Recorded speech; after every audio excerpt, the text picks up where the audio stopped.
Fala pessoal, aqui é o Alan Pissuti, bem-vindos a mais um vídeo. Hoje eu trouxe mais um caso clínico para a gente resolver junto em inglês. Mais uma vez, a gente vai fazer a leitura do caso clínico. Se conforme for vendo que tem alguma particularidade que seria interessante a gente comentar, eu vou estar comentando, tá? E a gente vai resolver junto essa questão. A gente dessa forma dá uma revisadinha ali na medicina, mas também resolve esse caso clínico em inglês e sai um pouquinho da zona de conforto, né?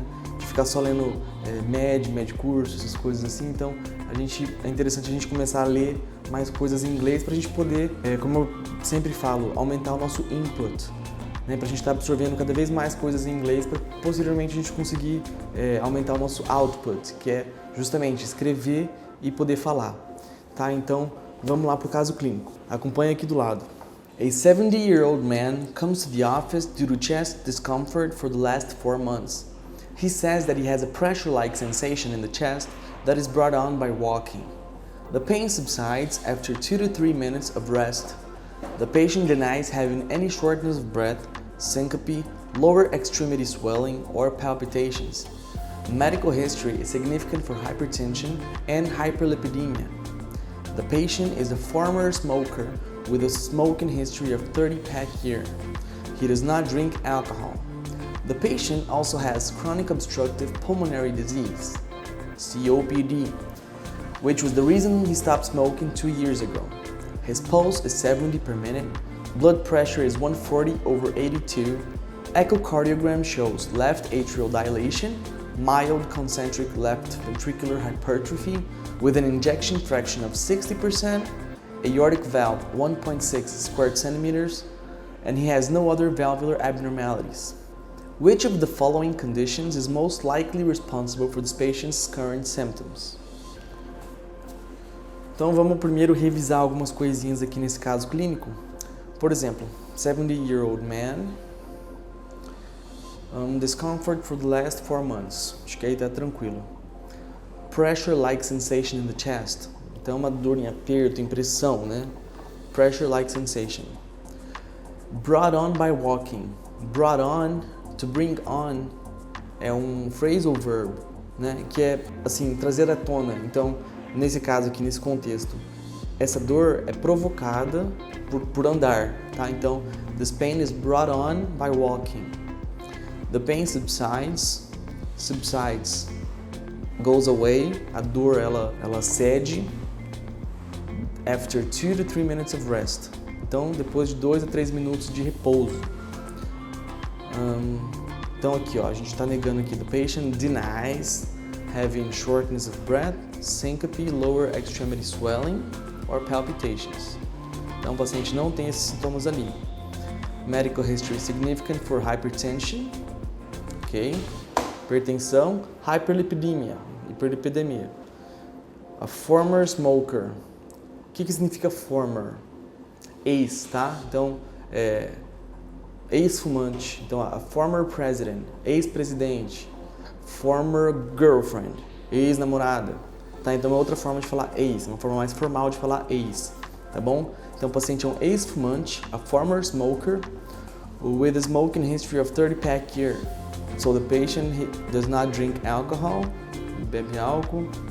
The patient also has COPD, Chronic Obstructive Pulmonary Disease. Por isso é muito importante a gente saber das siglas, tá bom? É muito comum, inclusive, falar muitas das siglas, em vez de só colocar por escrito para abreviar. É muito comum falar, que nem nesse caso, ninguém fala no dia a dia, Chronic Obstructive Pulmonary Disease. As pessoas falam COPD, the patient has COPD. Claro que não com o paciente, né? Mas é muito importante a gente saber, sim, as siglas, principalmente das doenças, das principais doenças. Que nem hypertension, que é HTN, HTN, it's hypertension. COPD, Chronic Obstructive Pulmonary Disease, tá bom? Which was the reason he stopped smoking 2 years ago. Então, o motivo que o paciente parou de fumar há 2 anos. O pulso de 70, tá? O pulso ou frequência cardíaca de 70. BP, blood pressure, 140/82. Echocardiogram. Então, o que a gente tem do lado do ecocardiograma? Left atrial dilation, ok? Mild concentric left ventricular hypertrophy. Mild é leve, tá? Então, tem uma leve hipertrofia ventricular esquerda concêntrica, que é aquela que a parede fica espessa. Ejection fraction 60%. Aortic valve 1.6. No inglês não é vírgula, em inglês é ponto, tá? Então é 1,6, no inglês a gente coloca 1.6 squared centimeter. Então a forma de falar centímetros quadrados, a gente fala primeiro squared, tá? Então squared centimeters. No other valvular abnormalities. Então não tem mais nenhuma outra abnormalidade além dessa válvula aórtica aí, que está reduzida, mas não está tanto assim, essa estenose não está tão grande a ponto de dar problemas sistêmicos. Enfim, a pergunta então: which of the following conditions is most likely responsible for this patient's current symptoms?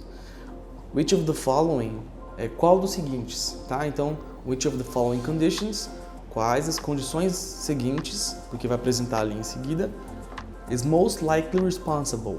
Most likely é provavelmente, provável, mais provável, provavelmente, tá?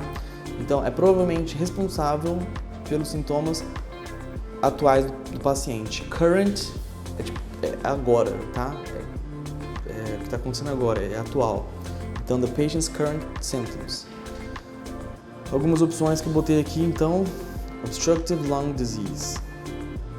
O paciente tem DPOC, né? Então, assim, isso será que é um sintoma, é um dos motivos do que o paciente está sentindo? O sintoma de aperto no coração é um sintoma do DPOC? Não, não é. Tá? Então, o paciente falou que não tem falta de ar nem nada, não é obstructive lung disease. Left ventricular hypertrophy. Então, o paciente tem aqui uma hipertrofia ventricular esquerda.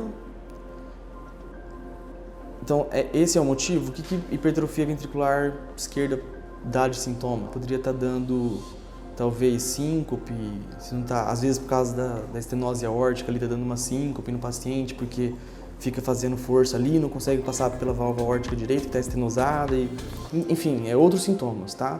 Então causaria síncope, poderia até dar angina também, mas teria que ser uma estenose mais significante. O paciente tem uma fração de ejeção de 60, a pressão dele até altinha, então não é left ventricular hypertrophy, não faz nem sentido ser. Angina de Prinzmetal, que é espasmo, então não é. Coronary artery disease, não sei, vamos ver o próximo. Valvular aortic stenosis. Na verdade é parecido com a left ventricular hypertrophy, seria mais ou menos uma coisa puxando a outra ali, não é? Poderia ser se fosse mais significativo, mas no caso uma fração de ejeção de 60%, tá mais de 1 centímetro quadrado ali a válvula aórtica, então não é nesse caso. Deixa eu ficar com coronary artery disease, que o paciente provavelmente tem placa de ateroma, o paciente está com uma angina estável, tá? O que descreveu ali, o caso do paciente, é bem clássico de angina estável. O paciente em repouso está bem, começa a andar um pouquinho mais rápido, começa a fazer qualquer coisa a mais assim, começa a ter uma dor no peito. Ele para de fazer isso e melhora. Tá? Então é angina instável, provavelmente causada por coronary artery disease. Beleza? Deu para entender esse caso clínico? Espero que tenha sido útil para vocês. Se vocês estão gostando desses vídeos aqui, por favor, sigam a gente, manda para algum amigo, isso ajuda bastante passar a informação para frente e me ajuda também para fazer esse canal crescer, para chegar para cada vez mais pessoas, tá? Então deixa um likezinho aqui, isso também ajuda. E se tiver alguma dúvida, pode colocar aqui no comentário que eu farei questão de responder. Beleza? Um grande abraço, a gente se vê no próximo vídeo. Se cuidem!